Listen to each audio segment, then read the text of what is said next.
इस वीडियो में हम बात करेंगे आईपीसी के सेक्शन 306 के बारे में, धारा 306। देखिए, धारा 306 की सबसे पहले डेफिनेशन चेक कर लेते हैं। जब कोई किसी को सुसाइड करने के लिए, आत्महत्या करने के लिए मजबूर करता है। अबैटमेंट ऑफ सुसाइड मतलब किसी को आत्महत्या करने के लिए मजबूर कर देना, विवश कर देना, और वो आत्महत्या कर ले। अगर वो सुसाइड कर लेता है और उसका कारण कोई व्यक्ति होता है तो उस पर धारा 306 आईपीसी का सेक्शन लगता है।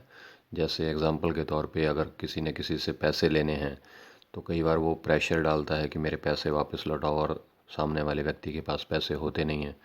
तो कई बार कोई लेटर लिख के दे जाता है मरने से पहले, सुसाइड करने से पहले, कि मुझे इस व्यक्ति ने तंग किया है, परेशान किया है मानसिक रूप से या फिज़िकल तौर पे, और इसीलिए मैं आत्महत्या कर रहा हूँ, सुसाइड कर रहा हूँ। अगर वो व्यक्ति सुसाइड कर लेता है तो जिसके खिलाफ़ वो लेटर लिख के गया है कि इसने मुझे सुसाइड करने के लिए मजबूर किया, उस पर धारा 306 आईपीसी का सेक्शन लगेगा।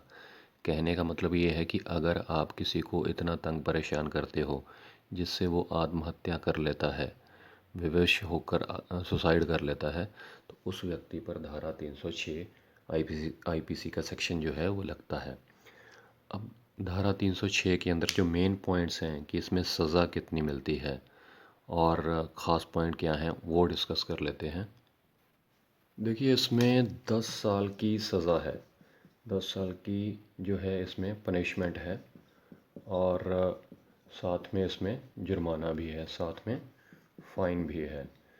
मतलब जिस पर धारा 306 आईपीसी का सेक्शन लगेगा, एफआईआर होगी, उसको 10 साल की जेल हो सकती है, साथ में जुर्माना होगा।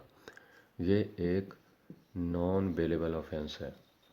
अब नॉन बेलेबल का मतलब क्या होता है? नॉन बेलेबल मतलब ये गैर जमानती अपराध है। इसकी जमानत थाने में, पुलिस स्टेशन में नहीं होगी। जो बेलेबल ऑफेंस होते हैं उनकी जमानत पुलिस स्टेशन में हो जाती है, लेकिन इसकी जमानत पुलिस स्टेशन में नहीं होगी। बेल एप्लीकेशन लगती है कोर्ट के अंदर, उसके बाद कोर्ट पे डिपेंड करता है कि कब इसको बेल देनी है या नहीं देनी है। ये कॉग्निजेबल ऑफेंस है। कॉग्निजेबल का मतलब क्या होता है? कॉग्निजेबल मतलब एफआईआर होने के बाद पुलिस बिना किसी वारंट के आरोपी व्यक्ति को गिरफ्तार कर लेती है, उसको बोलते हैं कॉग्निजेबल। जो नॉन कॉग्निजेबल होते हैं उसमें गिरफ्तार करने के लिए किसी व्यक्ति को, पुलिस को वारंट की ज़रूरत होती है, लेकिन ये कॉग्निजेबल है, इसमें वारंट की ज़रूरत नहीं पड़ेगी। ये जो ट्रायल है, जिसकी इसकी प्रोसीडिंग है, इसका जो केस है, ये सेशन कोर्ट में चलता है। जो एक तो लोअर कोर्ट होते हैं, ये सेशन कोर्ट में चलेगा, क्योंकि इसमें जो सज़ा है वो 10 साल की है, तो सेशन कोर्ट में इसका ट्रायल चलेगा। और ये नॉन कंपाउंडेबल है। नॉन कंपाउंडेबल का मतलब क्या है? नॉन कंपाउंडेबल का मतलब होता है कि ये गैर समझौतावादी है, इसमें समझौता नहीं होता, ये गैर समझौतावादी है। जो कंपाउंडेबल ऑफेंस होते हैं उनमें समझौता हो सकता है, लेकिन ये गैर समझौतावादी है, इसमें समझौता नहीं किया जा सकता। तो ये मेन पॉइंट्स हैं धारा 306 के अंदर, आईपीसी के सेक्शन 306 के अंदर। रिकैप कर देता हूँ एक बार कि किसी को आत्महत्या के लिए मजबूर करना, सुसाइड करने के लिए मजबूर करना, और अगर वो सुसाइड कर लेता है, ये धारा तब लगेगी जब कोई सुसाइड कर ले, सुसाइड कर लेता है और उसको आपने मजबूर किया है आत्महत्या करने के लिए, तो आप पर धारा 306 लगेगी। 10 साल की कैद है इसमें, साथ में फ़ाइन है। सेशन कोर्ट में इसका ट्रायल चलेगा।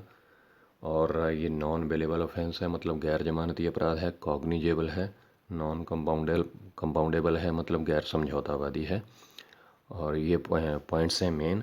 उम्मीद करता हूँ आपको क्लियर हो गया होगा। बिल्कुल सिंपल और सरल तरीके से समझाने की कोशिश की है। अगर फिर भी कोई आपको कन्फ्यूजन रह गई हो तो प्लीज़ कमेंट कीजिएगा, और जाने से पहले चैनल सब्सक्राइब ज़रूर कर लीजिएगा, क्योंकि इस चैनल पर कानून से रिलेटेड वीडियोस को इतनी आसान और सिंपल भाषा में बनाया जाता है जो कि आपको जानकार बनाएं और सशक्त बनाएं। तो चैनल सब्सक्राइब ज़रूर कीजिएगा। शुक्रिया।